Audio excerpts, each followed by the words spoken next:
Hello, everyone. Welcome back to Talk English Freely. I am Jessica, and I am so glad you are here with us today. And I am Brian. It is really great to have you with us. Brian, I have to be honest, going to the bank used to make me really nervous. There is so much specific vocabulary involved, and I was always afraid of saying the wrong thing. I completely understand that feeling. Banks can feel very formal and serious, and when you are speaking in a second language, that pressure becomes even stronger. Exactly. So today, we are going to talk about going to the bank in English. We will cover everything from opening an account to sending money abroad, so that next time you walk into a bank, you feel calm, confident, and fully prepared. And if you enjoy our conversations, please subscribe to our channel and give us a like. It really helps us. It means so much to us. Now, let us get into today's conversation. Okay, Brian, let's start from the very beginning. Have you ever had to open a bank account in English? Yes, I have, and it was a little intimidating the first time, but once I knew what to expect, it was actually pretty straightforward. When you walk in, you go to the customer service desk and say something like, "Hi, I would like to open a bank account, please." The staff will then ask you a few questions about what kind of account you need. Right. And there are usually a few different options to choose from. The most common ones are a checking account and a savings account. A checking account is for everyday spending, like paying bills and using a debit card. A savings account is for keeping money you do not plan to spend right away, and it usually earns a little interest. That is a great explanation. When you open an account, you will need to bring some documents with you, usually a government-issued ID, like a passport or driver's license, and sometimes proof of address, like a utility bill or a bank statement from another account. It is always a good idea to call the bank ahead of time and ask what documents they require. Yes, that is such smart advice. I once went to open an account and did not have all the right documents with me. I had to go home and come back another day, which was really frustrating. So, calling ahead can save you a lot of time and stress. Absolutely. And once you have all your documents ready, the process is usually quite quick. The staff will fill out the paperwork with you and explain the details of your account, things like the minimum balance, and how to access your account online. Do not be afraid to ask questions if you do not understand something. Right. You can always say, "I'm sorry, could you explain that again?" Or "Could you write that down for me?" Bank staff are used to explaining things clearly, and they are very patient. The most important thing is that you understand exactly what you are signing up for before you agree to anything. That is so important. Never sign something you do not fully understand. Take your time, ask as many questions as you need, and make sure you are comfortable with everything. Totally. Okay, Brian, so once you have your account set up, what are some of the most common things people do at the bank? Well, one of the most basic things is depositing money. That means putting money into your account. You can do this at the counter by filling out a deposit slip and handing it to the teller along with your cash or check, or you can use an ATM, which is usually faster and more convenient. And what about withdrawing money?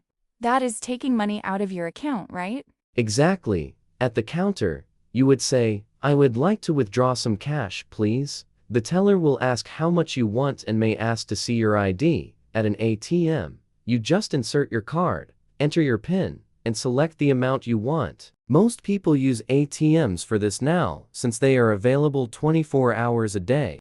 That is so convenient. And Brian, what about sending money to someone else? Like if you need to pay a friend back or send money to a family member in another country? There are a few different ways to do that. For sending money within the same country, you can do a bank transfer. You give the bank the recipient's account number and routing number, and the money is sent directly to their account. You might say, "I would like to make a transfer to another account, please." And for international transfers? For international transfers, you would say, "I would like to send money abroad," or "I would like to make an international wire transfer." The bank will ask for the recipient's name, their bank name, their account number, and their SWIFT code. A SWIFT code is a unique code that identifies the recipient's bank internationally. International transfers usually take 1 to 5 business days, and there is often a small fee. Good to know. I have sent money internationally a few times, and I always get nervous about filling in all the details correctly. One wrong digit in the account number, and the money could go to the wrong place. So always double check everything before you confirm the transfer. That is such an important point, and if you are ever unsure, just ask the teller to check the details with you before sending. They are happy to go through it step by step. Right, Brian, what about if you lose your bank card? What should you do? The first thing you should do is call your bank immediately. Most banks have a 24-hour helpline for exactly this situation. You would say, "I have lost my debit card and I need to cancel it right away." The bank will block the card so no one else can use it, and then they will send you a new one, usually within a few business days. That is really important to know. And it is a good idea to save your bank's emergency number in your phone before anything happens. That way, if you do lose your card, you are not scrambling to find the number in a panic. Great advice, and you should also check your account statement regularly. That way, you can spot any unusual transactions quickly. If you see something you do not recognize, call the bank straight away and say, "I see a charge on my account that I do not recognize. Could you help me look into this?" Yes, banks take fraud very seriously, and they will investigate right away. The sooner you report something suspicious, the better. Brian, what about loans? Have you ever had to ask a bank for a loan? I have, yes. A loan is when the bank lends you money that you agree to pay back over time, usually with interest. Common types of loans include personal loans, car loans, and home loans, which are also called mortgages. If you want to apply for a loan, you would go to the bank and say, "I would like to find out about applying for a personal loan." They will then ask about your income, your credit history, and why you need the loan. It sounds a little scary, but it is actually a very normal thing to do. A lot of people take out loans for big purchases or unexpected expenses, and knowing the right phrases makes the whole conversation so much less stressful. Right, and you do not have to decide on the spot. The bank will usually give you all the information you need and let you take time to think it over. Never feel pressured to sign anything immediately. That is such good advice. And Brian, what about some of the other services banks offer that people might not think about? There are quite a few. Many banks offer financial advice or planning services. You can make an appointment and sit down with an advisor to talk about things like saving for retirement or investing. You might say, "I would like to make an appointment with a financial advisor, please." Oh, that is a great service that a lot of people do not take advantage of. Banks also often offer things like safe deposit boxes where you can store important documents or valuables.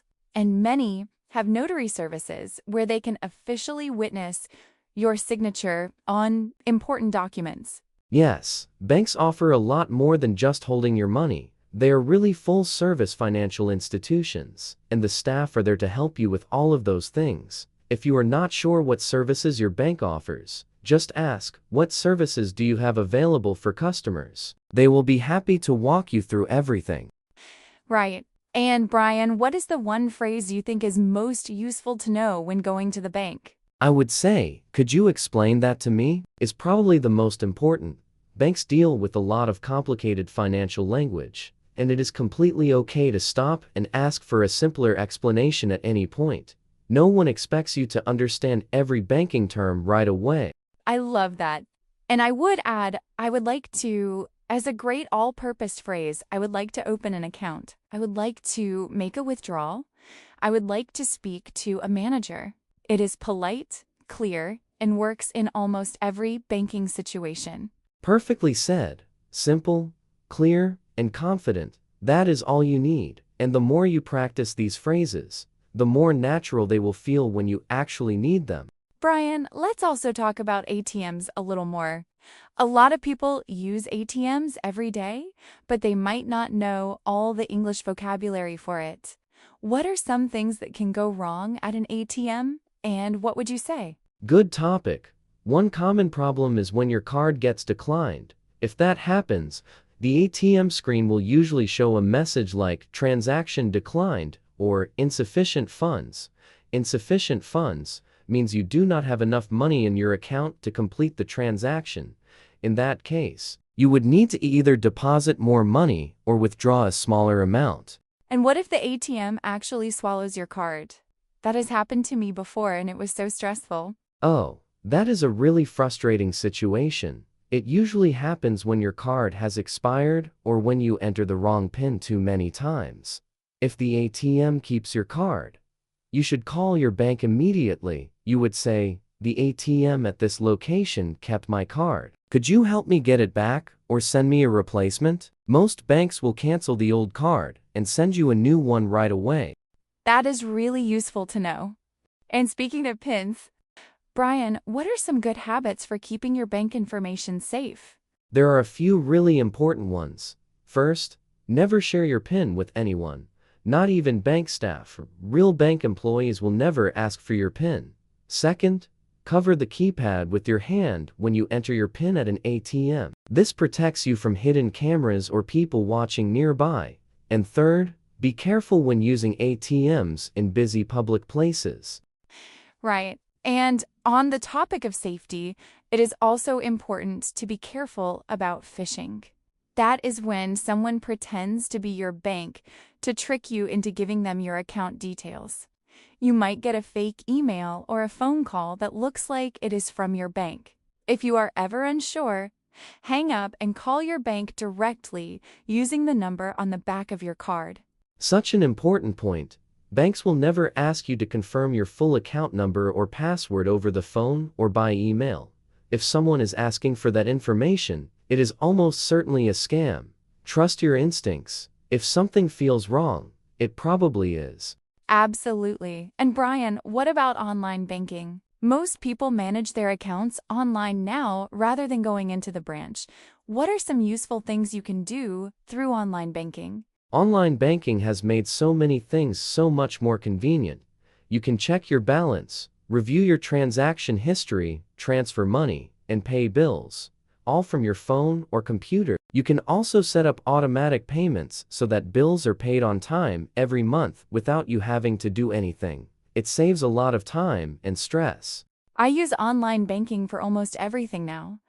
I honestly cannot remember the last time I actually went inside a bank branch, but I do think it is still important to know how to communicate at the bank in person.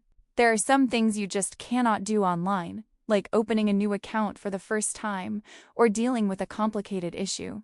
That is a great point. For more serious matters, speaking to someone face to face is always better, and having those English phrases ready makes such a big difference. You feel so much more in control of the situation when you can express yourself clearly. For sure.